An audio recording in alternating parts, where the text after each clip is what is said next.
Let's begin this meeting to order.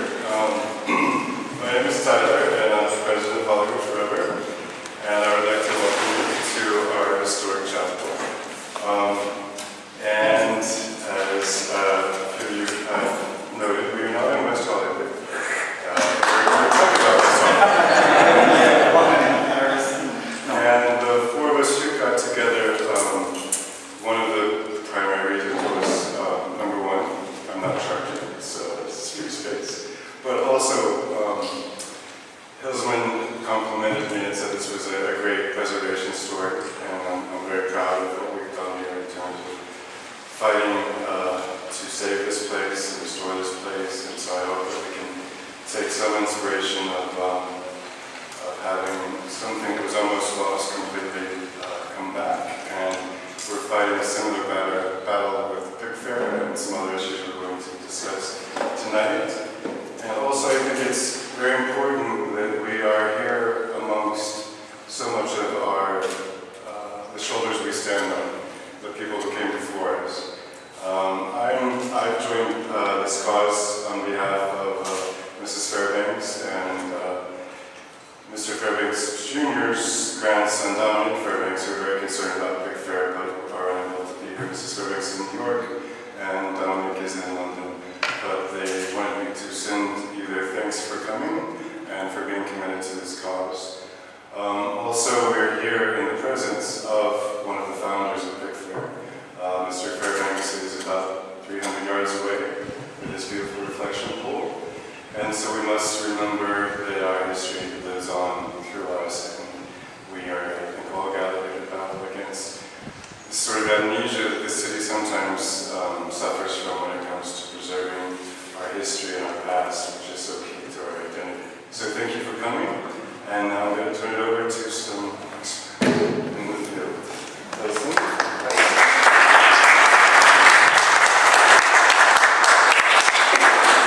Thank you all for coming. This is a wonderful turnout. It's very encouraging. Who am I and what am I doing here? My name is Hillsman Wright. My primary preservation connection is to the Los Angeles Historic Theater Foundation. We have been working for 25 years to find a good owner and a nice use for the theater that Mary Pickford, Doug Fairbanks, D. W. Griffith, and Charlie Chaplin built downtown, the United Artists.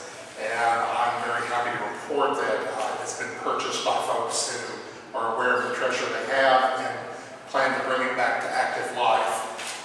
Some friends of mine who were chiefly involved with the Save the Pickford Fairbanks studio effort, which was led by Sal Gomez, who you'll hear from a little bit later, Allison Anders, who is a director shooting a picture in Atlanta.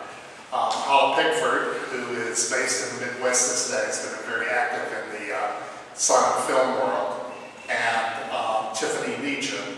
Those were the four folks who pretty much organized the Save the Pig Fair Studios effort, and I think proved that you can very quickly involve and motivate a large group of people around a critical preservation issue. Tyler and I became involved a little bit later, and in doing research and meeting with various West Hollywood officials, we came to the rapid conclusion that with some very strong preservation issues afoot and some serious limitations and liabilities within the preservation scene at West Hollywood City Hall, that now probably wouldn't be a bad time to see if we can coalesce these various interests and create a preservation organization specifically for West Hollywood. So what are we going to do tonight? Several things. We have a couple of folks here who have been very active in the preservation scene in Hollywood and West Hollywood, and just want to give them a chance to greet you and tell you a little bit about what's on their mind. Then I think we want to hear about some of the central issues that are facing preservation in West Hollywood. Sal will give us a briefing on Pickford Fairbanks. Stephanie Harger will talk about the Protect Plummer Park movement. Tiffany was going to be here. She might not be able to make it tonight. So I will fill in with preservation issues at the regulatory and statutory level, there's some pretty surprising deficiencies that we found there. And then what we'd like to do is kind of open it up to you. And I think it'd be better to save your questions about specific issues until we're all finished doing the presentation. So all that said, we're really lucky. The Los Angeles Conservancy and Hollywood Heritage have been doing some heavy lifting for the citizens of West Hollywood and some various preservation issues over the last 20 years or so. And the outgoing president, or the new vice president of Hollywood Heritage, Richard Atkins, is here. And Richard has offered to help us get this group organized.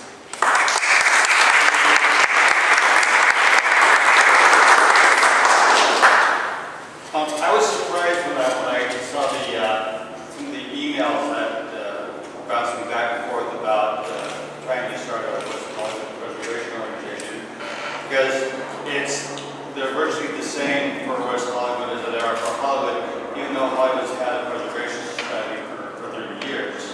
And that's that the city is very concerned with increasing the tax base so they can do things that, admittedly they need to do, trash, police, fire, but to do it at the cost of historic structures is unnecessary, just flat out unnecessary. There are other ways to do it. And West Hollywood was always, even before it was a city, it was a problem because then it was part of the county. You didn't even have a city that you could turn to for some kind of relief should something go wrong. But I'm thrilled that there's going to be a West Hollywood Historic Preservation Society because, frankly, it's always been a question when something comes up in West Hollywood and the Hollywood Heritage gets a call, and usually we get involved if it's a film studio or a theater or a residence of somebody famous because Hollywood is a rather broad topic for so many people. So, yeah, it would be great to have people who are interested, who live in West Hollywood, and who actually are, frankly, on the streets. Because if there's people who are on the streets and see what's going on, can tell you when a building is going down or when a sign is being removed or something important like that. So, Sal, would you tell us about the Pickford Fairbanks Studio saga? I'll try. I know I'm not used to public speaking, so this actually began on the 23rd of March from a blurb that appeared at historicla.com by Allison Anders asking, did you know that the studio was going to be torn down? That night and the next weekend, it was the next 3 days, we were able to build our petition, our Facebook page, our WordPress page, and we were able to get people to come out to the first planning commission meeting, which was the following Monday, I believe it was. From then, it just kind of snowballed. In 7 days, we were out in the street protesting. People were emailing back and forth. They were sharing the pages. Allison was upset with herself because, I want to make money, so she was up for a movie. She finally sold the movie, so she had to leave. So I said, I'll do what I can, and Paul Pickford brought Hillsman in, and so we started getting more help. And, the Facebook page is up to almost 2,000 likes, a lot of people that like our page, and the petition's up to 3,671 as of this morning. But in the process, 2 days after the protest, we lost 2 buildings on the lot. They came in and they tore it down. Now, this happened in a week's time because a week before they were saying it would be in the next few weeks they would start demolition. We showed up at the planning commission, we went out on the street, and 2 days later they started tearing the building down. We didn't know also that they took the vaults, so the vaults are done. But their intention is to take as much as they can. I mean, they really can. They can really just leave the facade and build whatever they want inside. And so we just want to try and get them to do something to stop it. So that's really where we're at. SIM has an agreement until, the city says March 2013, and the bills and see found in February 15th. So the city doesn't even know when the entitlement, when the agreement goes away. So up until then, they can do basically whatever they want. And so we're trying to get the word out. A week after we went live on the internet, I got an email from Dominic. what's going on, what can we do to help. His first question was, is the place for sale? So, but, you know, in that regard, they wanted to do whatever they could, and they're so far away. So they suggested Tyler Canales, and that's how this thing has gone. And we've got all you people out here, we've got issues that the city is being hit at in all different corners, and I think probably the best thing to do is just to build this giant gorilla and go after them with one animal instead of just a bunch of little ones. So that's Stephanie Harper, Protect Plummer Park. I got started with a group of just a handful of neighbors around Plummer Park. I had gone to meetings probably 5-6 years ago. I'd gone to the Historic Preservation Commission and sat there with just 5 of us, thinking this is going along well. Ed Levin was saying, no, we can't be taking down WPA buildings, and all of a sudden, boom, it was passed on through. So fast forward till last August, when we heard that the Plummer Park project was, the mitigation plan was on the consent calendar at City Council meeting.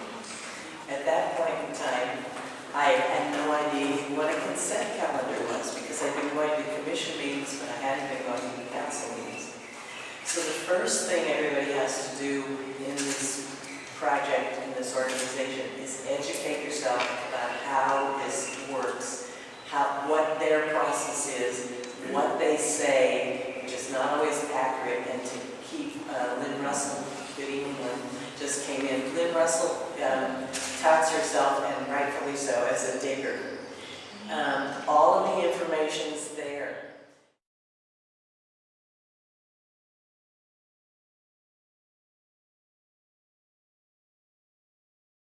It's really clear that it's not just enough for us to react to each new preservation emergency that comes along, because as often as not, the decisions were made years ago. It's a matter, of Stephanie said, of being persistent, and as we used to say at the Theater Foundation, of outlasting them. That we are going to be there at the meetings, we are going to be monitoring the minutes, we're going to work closely with the Historic Preservation Commission, but more than anything is the city council members are going to know each of us by name. We're going to have a regular relationship with them, and then know when this unified group of people speaks, they represent a significant block of voters in West Hollywood. Now there's a whole lot more detail about this that you can go to the Save the Pickfair Studios website. But I think you've heard enough from this into the podium. Now, what about you? I mean, what do you have to say? What issues are important to you? Yes. Hi. I live a few blocks away from Plummer Park. From what I understand, the 1989 survey essentially stopped somewhere around either Crescent Heights or Fairfax. So the eastern part of West Hollywood has never been surveyed for historic potential. That means the lot was not part of that original 1989 survey.